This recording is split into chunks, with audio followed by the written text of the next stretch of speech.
বুঝলি লক্ষ্মী, আজ জানি না তোর ভাগ্যে কি আছে। এই নিয়ে 4 দিন হলো তুই মুখে কুটোটি দিতে পারিসনি। ডাকিস না রে লক্ষ্মী, চুপ কর। আরে টের পেলে কিন্তু। কে রে ওখানে কে? আবার রাজার জমিতে বিনা খাজনায় ঘাস খাওয়াতে এনেছিস? দাঁড়া বলছি। দেখেছিস তো লক্ষ্মী, আজকে ও খেতে পেলি না। আর চল পালাই। আরে চোরে লক্ষ্মী, চল। দাঁড়া, আগে 3 দিন ধরে বেটা পালিয়ে গেছিস। হ্যাঁ, আজ তোকে নিয়ে যাবই রাজার কাছে। বিশ্বাস করো, আগে 3 দিন আমি এসেছি বটে ওকে নিয়ে, কিন্তু লক্ষ্মী একটুও ঘাস পাতা খায়নি গো। হ্যাঁ সত্যি বলছি। আসলে আমাদের তো জঙ্গলের ওপরেই বাঁচা, বলো। লক্ষ্মীও কি খাবে বলো? হ্যাঁ, আমরা না খেতে পেলেও ঠিক আছে, কিন্তু লক্ষ্মীকে যে খালি পেটে দেখতে পারি না। কিন্তু আর আসবো না, আমি কথা দিচ্ছি, আর আসবো না। এবারের মতন ছেড়ে দাও গো। আজও লক্ষ্মী মুখে কুটোটি তোলেনি, তার আগেই তোমরা ধরে ফেললে। লক্ষ্মী, আরে বলে দে না যে তুই আর আসবি না। বল আমার ভুল হয়ে গেছে, বল।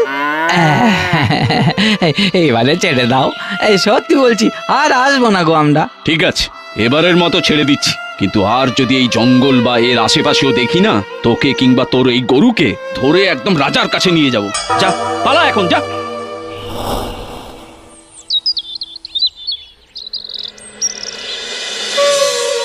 সাধনটা লক্ষ্মীকে নিয়ে যে এখনো ফিরল না, ওদের রাজার কাছে নিয়ে গেল না তো ধরে। এই আকালের সময় রাজাও ঘোষণা করে দিলে খাজনা না দিয়ে জঙ্গলের কিচ্ছু ব্যবহার করা যাবে না। কি যে করি আমরা।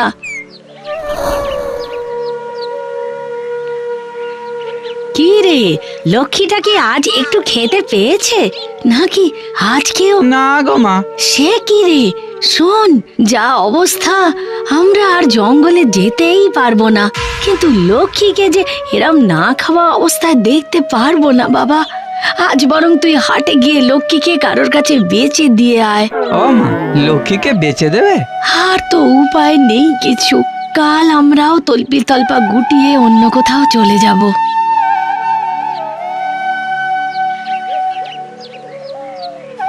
বললাম যে লক্ষ্মীকে হাটে দিয়ে আয়, ভেতরে চলে গেলি যে।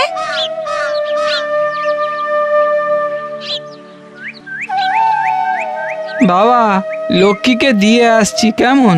আমরাও চলে যাব কালকে। সাধন, 18 বছর হয়ে গেল, তাও তুই আর বড় হলি না রে। তা হ্যাঁ রে, বাবার স্মৃতি আঁকড়ে ধরে বসে থাক।